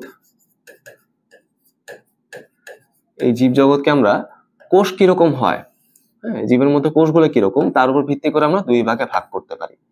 একটা হচ্ছে আদিকোষী জীব, আদিকোষী জীব, আর এটা হচ্ছে প্রকৃত কোষী জীব, হ্যাঁ, প্রকৃত কোষী জীব। হ্যাঁ, তোমাদের বই হয়তো এভাবে লেখা নাই, ইংলিশে হয়তো লেখা, তাই না। এর মধ্যে কি লেখা আছে, প্রোক্যারিওটা আর হচ্ছে ইউক্যারিওটা। ইউক্যারিওটা, ওকে, এটা তোমরা একটু মাথায় রাখবা। প্রোক্যারিওটা মানে কি, যাদের বডিতে প্রোক্যারিওট থাকে, হ্যাঁ, আদিকোষ থাকে। আর ইউক্যারিওটা মানে কি, যাদের বডিতে হচ্ছে ইউক্যারিওট থাকে, তাই তো, মানে প্রকৃত কোষ থাকে। ওকে, বুঝতে পারলাম বিষয়টা। আচ্ছা, ওকে, আচ্ছা, এখন খেয়াল করে দেখো, এই যে আমাদের যে আদিকোষী জীব, হ্যাঁ, এই আদিকোষী জীবকে আমরা হচ্ছে মেইনলি একটা রাজ্যের মধ্যে ইনক্লুড করে দিতে পারি। সেই রাজ্যটার নাম কি জানো? সেই রাজ্যটার নাম হচ্ছে মনেরা। এটা তোমাকে একটু মনে রাখতে হবে, মনেরা। তারপর মনে রাখতে হবে যে আদিকোষী জীবগুলো যেই কথা, মনেরা রাজ্য কিন্তু একই কথা, অবশ্যই তুমি এটা মাথায় রাখবা। তারপর সব প্রকৃত কোষ, হ্যাঁ, বা প্রকৃত কোষী জীব ইউক্যারিওটা, এটাকে আমরা 4টা ভাগে ভাগ করতে পারি। কোন 4টা ভাগ? প্রথমে আসবে হচ্ছে প্রোটিস্টা, তারপর আসবে হচ্ছে আমাদের ফানজাই, অনেকে এটা ফাঙ্গি বলে, বাট ফানজাই বলাটা একটু বেটার, ফানজাই। তারপর হচ্ছে প্লান্টি, লাস্টে হবে অ্যানিমেলিয়া।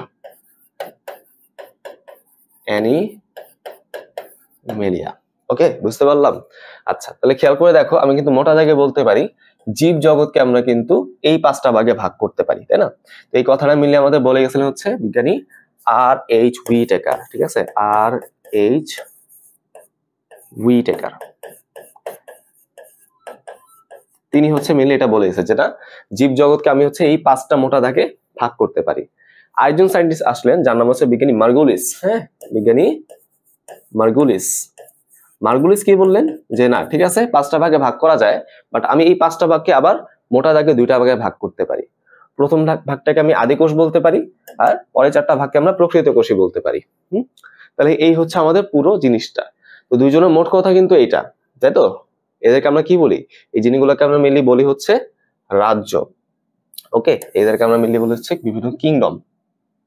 ওকে, এগুলো হচ্ছে বিভিন্ন রাজ্য। এই রাজ্যগুলো নিয়ে কিন্তু আমরা খুব সুন্দর করে এই চ্যাপ্টারে পড়াশোনা করব। ওকে, ঠিক আছে, আমরা একটা একটা করে আসবো। প্রথমে আসা হচ্ছে আমাদের মনেরা রাজ্য, তাই তো। আমরা যেটা বলতেছিলাম, মনেরা রাজ্যের প্রাণীগুলো কি হয়? আদিকোষী হয় না? এই রাজ্যের প্রাণীগুলো কিন্তু কি হবে? আদিকোষী হবে, তাই তো, আদিকোষী। বলতে পারো ভাই আদিকোষ বলতে কি বোঝায়? আদিকোষ মানে যে কোষটা তোমার প্রকৃত কোষ বা আমরা যেসব কোষ চিনি সেসব কোষ থেকে আলাদা, যেসব কোষগুলো হচ্ছে আমাদের পরিচিত যেসব কোষগুলো আছে, ভালো ভালো যেসব কোষগুলো আছে, সেই কোষগুলো থেকে একটু অনুন্নত বৈশিষ্ট্যধারী সেসব কোষগুলো হচ্ছে মেনলি আদি কোষ। বুঝতে পারলাম? তাহলে কথাটা কি, যেসব কোষের মধ্যে উন্নত কোষের কোনো বৈশিষ্ট্য নাই তারাই হচ্ছে আদি কোষ। বলতে পারো ভাই কোন কোন বৈশিষ্ট্য নাই আমাকে একটু বলেন। খেয়াল করে দেখো, উন্নত কোষের মধ্যে সবসময় কি থাকে, একটা নিউক্লিয়াস থাকে। তাহলে আদি কোষে কি নিউক্লিয়াস থাকবে? না, আদি কোষে কিন্তু নিউক্লিয়াস নেই। তাহলে বলবা যে সুগঠিত নিউক্লিয়াস নেই, সুগঠিত নিউক্লিয়াস নেই। আর দেখো, তুমি যদি একটা কোষের মধ্যে চিন্তা করো, কোষও কিন্তু তোমরা এখনো পড়ো নাই, তো দেখবা কোষের মধ্যে থেকে যদি আমি নিউক্লিয়াসটাকে বের করে নিয়ে যাই, তাহলে তার মধ্যে ছোট ছোট বিভিন্ন অংশ থাকে। সেই ছোট ছোট বিভিন্ন অংশগুলোকে আমরা কি বলি জানো? অঙ্গাণু বলি, অঙ্গাণু বা অর্গানেলি। তাহলে আদি কোষের মধ্যে এরকম কোনো অঙ্গাণু পাওয়া যাবে না, তাই তো? ওটা তো উন্নত বৈশিষ্ট্য। হ্যাঁ, তাহলে এখানে কিন্তু কোনো অঙ্গাণু নেই। বুঝতে পারছো বিষয়টা? আরেকবার বলি, পুরো কোষ থেকে যদি আমি নিউক্লিয়াসটাকে বের করে নিয়ে যাই, তাহলে যা যা বাকি থাকে তার মধ্যে আমরা কি পাচ্ছি? অঙ্গাণু বা ছোট ছোট অংশ পাচ্ছি। সেই অঙ্গাণু কিন্তু আদি কোষে থাকে না, উন্নত বা প্রকৃত কোষে থাকে, তাই তো? অঙ্গাণু নাই ঠিক আছে কথা, বাট একটা জিনিস আছে, সেটা কি জানো? অঙ্গাণু নাই, বাট এখানে আছে কি? রাইবোজোম। হ্যাঁ, তাহলে এটা মনে রাখবা, রাইবোজোম। রাইবোজোম আছে। কোন প্রকৃতির রাইবোজোম এটা বলতো? এটা হচ্ছে মেইনলি 70S প্রকৃতির। এগুলো তোমরা এখন বুঝবা না, এগুলো কিন্তু আমরা পরে এক্সপ্লেন করব। হ্যাঁ, যখন আমরা হচ্ছে চ্যাপ্টার 2 পড়বো, সেখানে এই যে 70S আমি কেন বললাম, এস বলতে কি বোঝায় সব কিন্তু বলবো। জাস্ট আপাতত আমরা একটু কথা মনে রাখবো, আদি কোষেও রাইবোজোম আছে, প্রকৃত কোষেও রাইবোজোম আছে। আদি কোষের রাইবোজোমটা হয় আদি প্রকৃতির, যেটাকে আমরা 70S প্রকৃতির বলি, আর প্রকৃত কোষের রাইবোজোমটা হচ্ছে 80S প্রকৃতির। কোনটা দিয়ে কি বুঝে আমরা কিন্তু এখনো বুঝি নাই। হ্যাঁ, সেটা কিন্তু আমরা কোষের চ্যাপ্টারে বুঝবো, সেকেন্ড চ্যাপ্টারে বুঝবো। ওকে, তোমরা কি বুঝতে পারলাম বিষয়গুলা? আচ্ছা, আর কি আছে? এই যে প্রাণীগুলো, হ্যাঁ, এই প্রাণীগুলো মূল্যে কি হয় জানো? যে বেশিরভাগ প্রাণী হচ্ছে সচল হয়। সচল হয়, মানে চলাচল করতে পারে। এই দেখো, এই যে আমাদের যে একটা ব্যাকটেরিয়া দেওয়া আছে, দেখো ব্যাকটেরিয়ার মধ্যে এরকম ভাবে একটা লেজের মতো স্ট্রাকচার আছে, তাই না? এটাকে মেনলি আমরা কি বলি জানো? ফ্ল্যাজেলা বলি। এটা একটা চলন অঙ্গ তুমি বলতে পারো। সচল হইতে পারে। তারপর এটা কি হইতে পারে বলতো? এককোষী হইতে পারে, মানে একটা পুরো কোষই হচ্ছে তার বডি, ওই একটা কোষ ছাড়া আর কিছু নাই। অথবা সেটা কিন্তু কি হইতে পারে? কলোনিয়াল হইতে পারে, কলোনিয়াল। কলোনিয়াল হইতে পারে, মানে তারা হচ্ছে একা একা বাস করে না, অনেকগুলো জীব একসাথে মিলে একসাথে বাস করে। বুঝছো বিষয়টা? যেমন মানুষ কিরকম হয়, মানুষ কিন্তু চাইলে একা একা থাকতে পারে, তাই না? এটা হয়তো আমরা সামাজিক জীব বলে সবাই একসাথে থাকি, বাট ওদের ক্ষেত্রে বিষয়টা এরকম না। ওরা একা একা বাঁচতেই পারবে না, তাই না? মানে জীবন ধারণের জন্য মাস্ট বি তাকে হচ্ছে অনেকজনের সাথে একসাথে থাকতে হবে, তাই না? তো অনেকজনের সাথে একসাথে থাকা মানে হচ্ছে কলোনি তৈরি করা। যারা কলোনি তৈরি করে তারাই হচ্ছে কলোনিয়াল প্রাণী। বুঝতে পারছি? আর কি হয় আর তুমি পড়তে পারো, এটা কিন্তু কি হবে? ফিলামেন্টাস হবে, বুঝছো? ফিলামেন্টাস। ফিলামেন্টাস মানে কি? ফিলামেন্ট মানে হচ্ছে সূত্র, বা তন্তু, সুতা, পাতলা। দেখো এই প্রাণীটা, দেখো একদম সুতার মতো পাতলা চিকন, তাই তো? রাইট? তার মানে যারা হচ্ছে এরকম একদম পাতলা সুতার মতো চিকন, তারা কিন্তু কি হয়? ফিলামেন্টাস হয়। ওকে, এই প্রাণীগুলো কি হতে পারে? ফিলামেন্টাস হইতে পারে। এবার যদি আমি এক্সাম্পল গুলা দেখি, হ্যাঁ, উদাহরণ কি কি আছে দেখো। এক্সাম্পল হচ্ছে এখানে মিললে আমরা পাবো হচ্ছে বিভিন্ন রকমের ব্যাকটেরিয়া। বিভিন্ন রকমের ব্যাকটেরিয়া মিললে এখানে পাওয়া যায়। আর কি হইতে পারে? সায়ানো ব্যাকটেরিয়া হইতে পারে, অথবা তোমাদের বইয়ে লেখা হচ্ছে নীলাভ সবুজ শৈবাল। এটাই কিন্তু সেই সায়ানো ব্যাকটেরিয়া আর কি। সমস্যা নাই, এটাই লেখো তুমি, নীলাভ সবুজ শৈবাল। হ্যাঁ, এরকম বিষয়টা গেল। এই যে দেখো এখানে আমি ছবি দিছি, প্রথমটা হচ্ছে একটা ব্যাকটেরিয়া আর কি, পরেরটা হচ্ছে আমাদের একটা নস্টক, যেটা হচ্ছে নীলাভ সবুজ শৈবাল, তাই না? আচ্ছা, তো চলো আমরা কিন্তু মনেরা পড়ে ফেললাম। এবার চলে আসা হচ্ছে প্রোটিস্টা। প্রোটিস্টা। এখন প্রোটিস্টার মধ্যে আমি আসলে কি কি বৈশিষ্ট্য দেখতে পারবো? প্রথম কথাই হচ্ছে এইসব প্রাণীগুলো কি হবে? প্রকৃত কোষী হবে, তাই তো? প্রকৃত কোষী হবে। প্রকৃত কোষী মানে কি? এদের মধ্যে কি থাকবে? সুগঠিত নিউক্লিয়াস থাকবে, তাই না? সুগঠিত নিউক্লিয়াস থাকে।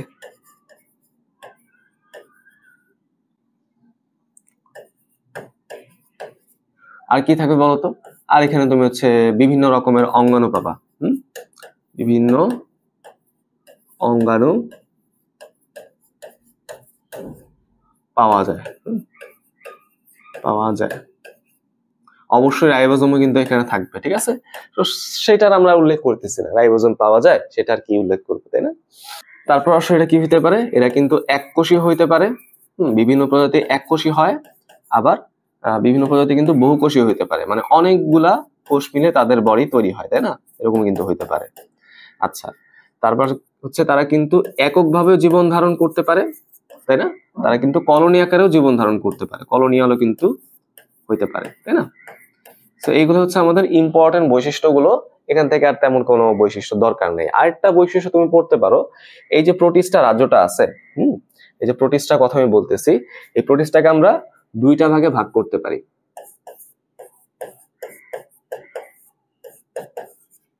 এটাকে দুইটা ভাগে ভাগ করা সম্ভব। কোন সেই দুইটা ভাগ দেখো, প্রোটোজোয়া আর এটা হচ্ছে ক্রোমিস্টা। প্রোটোজোয়া আর হচ্ছে ক্রোমিস্টা, বুঝতে পারলাম তো। আচ্ছা, এখন কোনটার মধ্যে কি দেখো, মেইনলি আমরা ক্রোমিস্টা একটু ভালো করে পড়ি। ক্রোমিস্টা মানে হচ্ছে শৈবাল, অর্থাৎ যেখানে মেইনলি আমরা বিভিন্ন রকমের শৈবাল নিয়ে আলোচনা করি। ওকে, যেখানে মেইনলি আমরা বিভিন্ন রকমের শৈবাল নিয়ে আলোচনা করি তারাই হচ্ছে মেইনলি ক্রোমিস্টার মধ্যে অন্তর্ভুক্ত। শৈবাল বাদে যারা যারা আছে তারা হচ্ছে প্রোটোজোয়ার মধ্যে অন্তর্ভুক্ত, তাই না। এখানে বিভিন্ন রকমের পরজীবী হইতে পারে, প্লাজমোডিয়াম আমরা কমনলি দেখতে পাই, পরে শিখবে, এইসব সমস্যা নেই। যেমন ধরো এখানে তুমি যদি এখন এক্সাম্পল দেখতে চাও, তুমি যদি এখন এখান থেকে এক্সাম্পল পড়তে চাও, তাহলে আমাদের উদাহরণের মধ্যে কি কি আসবে, প্রথম হচ্ছে অ্যামিবা, খুবই ইম্পর্টেন্ট, অ্যামিবা। তারপর হচ্ছে আমাদের যে দেখছো ছবিটা কিন্তু দেওয়া আছে, ডায়াটম, এক ধরনের শৈবাল। আরো কিন্তু পাওয়া যায় প্যারামেসিয়াম, তোমাদের বইয়ে লেখা আছে প্যারামেসিয়াম। ওকে, এই যে দেখো এইটা হচ্ছে সেই অ্যামিবা, আর এটা হচ্ছে সেই ডায়াটম শৈবাল। ডায়াটম শৈবাল কিন্তু অনেক অনেক বেশি গুরুত্বপূর্ণ। হ্যাঁ, তোমরা যারা মেডিকেলে আসবা সেখানে দেখবা যে একটা ড্রাউনিং কেসে একটা মানুষ যে পানিটা ডুবে মারা গেছে, সেটা আমি কিভাবে শিওর করতে পারি, সেটা কিন্তু আমরা ডায়াটম দেখে শিওর হইতে পারি। যাই হোক, এত কিছু এখন তো তোমাদের লাগবে না, তুমি জেনে রাখলে আর কি। হ্যাঁ, পরবর্তীতে আসি, দেখি ফানজাই। হ্যাঁ, ফানজাই মানে ওই যে ছত্রাক মত্রাক, তাই না, মাশরুম টাশরুম এসব। এখন খেয়াল করে দেখো, এটাও কিন্তু কি হয়, প্রকৃত কোষে হয়, তাই না। তো বারবার তো এই কথা লেখার দরকার নেই, তুমি চাইলে 2, 3, 4, 5 সবগুলোর মধ্যে প্রকৃত কোষীর এই প্রথম পয়েন্টটা লিখতে পারো, তাই না, কারণ সবাই এখানে কিন্তু প্রকৃত কোষী হয়। তো এক জিনিস হচ্ছে, আমি বারবার রিপিট করতেছি না, যেসব জিনিসগুলো ইম্পর্টেন্ট সেগুলো আমি তোমাদের দেখাই। আচ্ছা, প্রথম কথা হচ্ছে এটা কিন্তু কি হয় জানো, ক্লোরোফিল বিহীন হয়, ক্লোরোফিল বিহীন হয়। এখন তোমরা হয়তো এই ক্লোরোফিলের কথা হয়তো শিখছো ক্লাস 9-এ, যে ক্লোরোফিল কি, এটা হচ্ছে এমন এক ধরনের পিগমেন্ট যেটা হচ্ছে সালোক সংশ্লেষণ বা উদ্ভিদের খাবার তৈরিতে সহায়তা করে। এই ধরনের পিগমেন্টটা কিন্তু আমাদের ফানজাইয়ের মধ্যে পাওয়া যায় না, হ্যাঁ, ছত্রাকগুলোর মধ্যে মেইনলি পাওয়া যায় না। তাই এরা কিন্তু কি হয়, এরা কিন্তু পরভোজী হয়, বুঝছো, খাবারের জন্য অন্য কারোর উপর সে ডিপেন্ড করে। ওকে, এটা তোমাকে একটু মাথায় রাখতে হবে। তো আমি বুঝে ফেললাম ছত্রাক হচ্ছে আমাদের পরভোজী একটা প্রাণী। ছত্রাক কিন্তু কি হয়, মৃত জীবও কিন্তু হয়, বুঝছো, মৃত জীবও কিন্তু হয়, অর্থাৎ একটা মৃত দেহের উপর সে ক্রিয়া করতে পারে, ক্রিয়া করে সেটাকে সে ভেঙে ফেলতে পারে। আচ্ছা, তারপর সে কি হইতে পারে বলতো, মিথজীবী কিন্তু হইতে পারে। হ্যাঁ, মিথজীবী মানে কি, সে কিন্তু অন্য একটা জীবের সাথে যুক্ত হয়ে সে জীবের উপকারও করতে পারে, ঠিক আছে, এরকম বিষয়টা। আচ্ছা, গেল, অত কিছু জানার দরকার নেই, জাস্ট একটু পড়লাম যে অন্য একটা জীবের সাথে সে থাকতে পারে, তাই না, থেকে যদি উপকার করে তাহলে সেটা হচ্ছে মিথজীবী বৈশিষ্ট্য আর কি। আচ্ছা, তারপর সে কি করতে পারে বলতো, সে হচ্ছে মাইসেলিয়াম গঠন করতে পারে, মাইসেলিয়াম। ওকে, মাইসেলিয়াম গঠন করে। এখন মাইসেলিয়াম কি, মাইসেলিয়াম হচ্ছে দড়ির মতো একটা গঠন। তুমি যদি চিন্তা করে দেখো, মাশরুম মনে হতে পারে যে মাশরুমের দেহ হচ্ছে এইটা, কিন্তু না, এটা হচ্ছে জাস্ট স্পোর তৈরি করার একটা অঙ্গ, জননাঙ্গ বলি। ওদের বডি কিন্তু এই মাটির নিচে থাকে, মাটির নিচে এরকম পেঁচানো পেঁচানো কিন্তু বডি থাকে, সুতার মতো এরকম গঠন থাকে। হ্যাঁ, সুতার মতো বডিগুলোকে আমরা হাইফি বলি। এই হাইফি গুলো মিলে কিন্তু দড়ির মতো গঠন তৈরি করে, যেটাকে আমরা মাইসেলিয়াম বলি। সেটাকে আমরা কি বলি, মাইসেলিয়াম। তো তোমরা যদি কোনো জায়গায় ব্যাঙের ছাতা দেখো, ব্যাঙের ছাতা ধরে টান দিয়ে উঠে আনবা, দেখবা যে নিচে এরকম দড়ির মতো, শিকড়ের মতো কিছু গঠন তৈরি হয়েছে, তাই না? একটু অড দেখতে, একটু সমান্তরাল ভাবে সোজাভাবে থাকে, ওইটাই হচ্ছে সেই মাইসেলিয়াম। বুঝতে পারছি? তারপর এখান থেকে আরেকটা কথা যেটা হচ্ছে তোমাদের বই উল্লেখ আছে, সেটা হয়তো বলতে ভুলে গেছি, সেটা হচ্ছে ক্লোরোফিল বিহীন, যেহেতু আমি কিন্তু বলে ফেলছি, হ্যাঁ মুখে কিন্তু বলে ফেলছি, লিখি নাই, যে এটা কিন্তু সালোক সংশ্লেষণ করতে পারে না। এটা তুমি একটু দেখতে পারো। সো এটা তোমাকে আর সালোক সংশ্লেষণ করতে পারে না, এটা তোমাকে আর আমি আলাদা করে পয়েন্টে লিখে দিলাম না। এখান থেকে আর কি পড়তে পারো, আর হচ্ছে একটা ইম্পর্টেন্ট কথা পড়তে পারো, সেটা হচ্ছে ওর যে কোষ প্রাচীর, কোষ প্রাচীর, কোষের যে দেয়ালটা, কোষকে প্রোটেক্ট করার জন্য কোষের বাইরে একটা দেয়াল থাকে, প্রাণী কোষে থাকে না যদিও, এই দেয়ালটাকে আমরা কি বলি, কোষ প্রাচীর বা সেল ওয়াল। এই যে দেয়াল, এই দেয়ালের উপাদান হচ্ছে কাইটিন। এই দেয়ালের উপাদান কি বলতো, কাইটিন। নরমালি কিন্তু অন্যান্য উদ্ভিদে সেলুলোজ থাকে, হ্যাঁ সেলুলোজ কিন্তু পাওয়া যায়, বা ছত্রাকের ক্ষেত্রে কি পাওয়া যাবে বলতো, কাইটিন পাওয়া যাবে। ঠিক আছে, এবার হচ্ছে এক্সাম্পলের মধ্যে প্রথমে আমি পাবো হচ্ছে পেনিসিলিয়াম, হ্যাঁ পেনিসিলিয়াম। আর কি পাবো বলতো, মাশরুম। যেসব ছত্রাককে আমরা খাইতে পারি তাদেরকে মিলিয়ে আমরা কি বলি, মাশরুম বলি, তাই না? যেমন ধরো এই যে এটা হচ্ছে আমাদের সেই পেনিসিলিয়াম, আর এটা হচ্ছে সেই মাশরুম, হ্যাঁ রাইট গেল। এরপর হচ্ছে আমাদের প্লান্টি বা উদ্ভিদ, হ্যাঁ গাছ বলতে আমরা যেগুলোকে চিনি তারাই কিন্তু হচ্ছে আমাদের প্লান্টি। ওকে, আচ্ছা, তো প্রথম কথা হচ্ছে ওদের মধ্যে কি থাকে, ক্লোরোফিল থাকে। ওদের মধ্যে আমি কি পাবো, ক্লোরোফিল পাবো। ক্লোরোফিল যদি পাই তাহলে সেটা কি পরভোজী হবে না, সে কিন্তু পরভোজী হবে না, সে কি হবে, স্বভোজী হবে। স্বভোজী, নিজের খাবার নিজেই তৈরি করতে পারে। স্ব মানে নিজে নিজে, ভোজী মানে খাবার গ্রহণ করা, তাই না? নিজের খাবার নিজেই তৈরি করতে পারে, সো হচ্ছে সে স্বভোজী হয়। আচ্ছা, আর যেহেতু সে খাবার তৈরি করতেছে, সে খাবার তৈরি করার প্রক্রিয়ার নাম কি, সালোক সংশ্লেষণ বা ফটোসিনথেসিস। তার মানে তার মধ্যে কিন্তু সালোক সংশ্লেষণ হবে, সালোক সংশ্লেষণ হয়, হ্যাঁ ওকে, এটা তোমাকে একটু মাথায় রাখতে হবে। আর কি পয়েন্ট পড়তে পারো, এটার মধ্যে উন্নত প্রকৃতির টিস্যুতন্ত্র পাওয়া যায়। উন্নত টিস্যুতন্ত্র পাওয়া যায়। টিস্যুতন্ত্র কিন্তু আমাদের ছত্রাকের মধ্যেও কিন্তু ছিল, শৈবালের মধ্যে কিন্তু টিস্যুতন্ত্র পাওয়া যায়, বাট উন্নত প্রকৃতির টিস্যুতন্ত্র কোথায় পাওয়া যাবে, আমাদের প্লান্টির মধ্যে পাওয়া যাবে। কিরকম উন্নত, এখানে কিন্তু জাইলেম ফ্লোয়েম এগুলো তৈরি হয়, আগের কোথাও কিন্তু এরকম ছিল না, জাইলেম ফ্লোয়েম ছিল না, ওদের মধ্যে থাকে। আচ্ছা, আর ওদের মেনলি যৌন জননটা কিরকম হয়, যৌন জনন অ্যানাইসোগ্যামাস প্রকৃতির হয়, হ্যাঁ অ্যানাইসোগ্যামাস।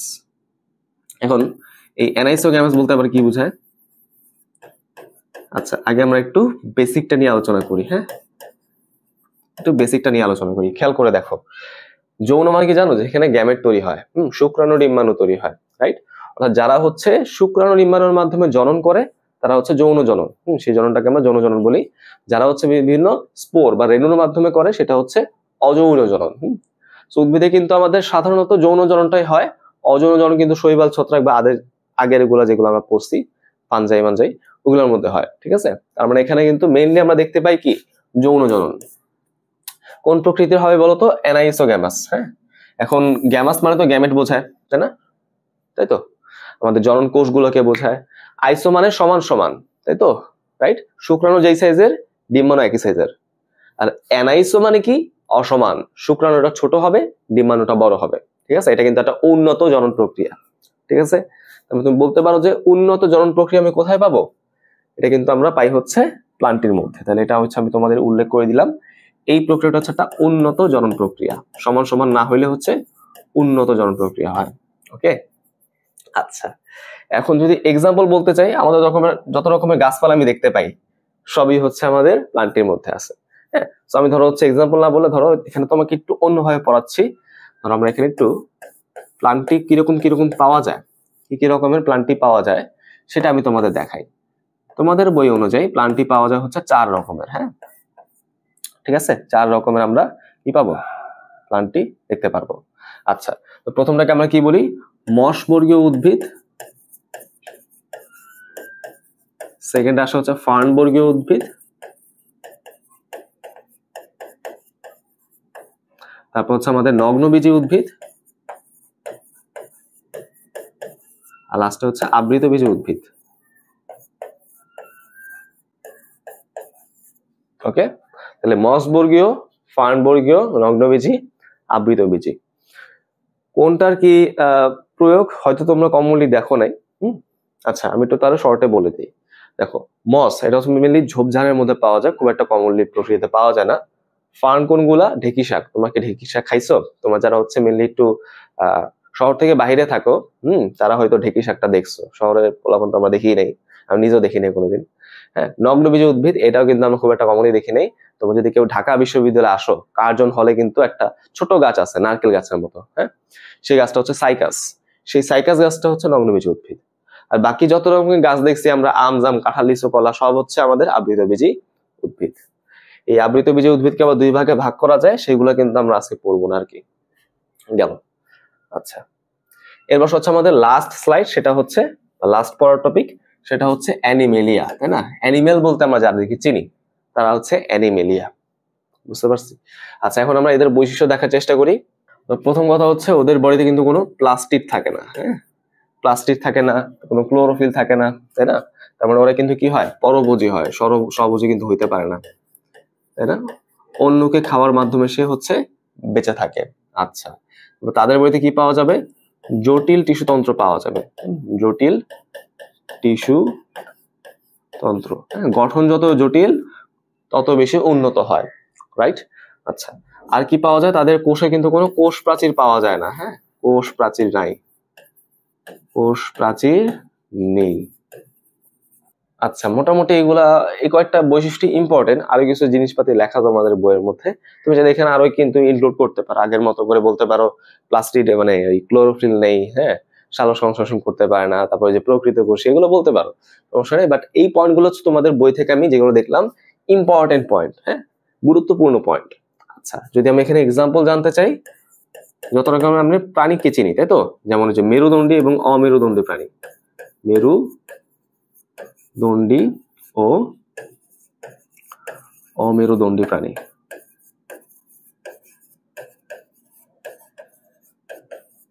ওকে, বুঝতে পারছো বিষয়টা? এই গেল, এই হচ্ছে এখান থেকে ইম্পর্টেন্ট কথাগুলো। ঠিক আছে, তো আজকের লেকচার ভাইয়া এই পর্যন্তই ছিল। তো এই চ্যাপ্টারের যে প্রথম অংশটা সেটা কিন্তু আমরা কভার করে ফেলছি। আরেকটা হয়তো আমাদের লেকচার লাগবে, সেটার মধ্যে আমাদের নামকরণ বা অন্য যে পার্টগুলো আছে সেগুলো আমরা দেখবো। হ্যাঁ, তো আশা করি তোমরা লেকচারগুলো বুঝতে পারছো। কোনো সমস্যা যদি থাকে অবশ্যই আমাকে জানাবা। ততদিন সবাই ভালো থাকো। আসসালামু আলাইকুম।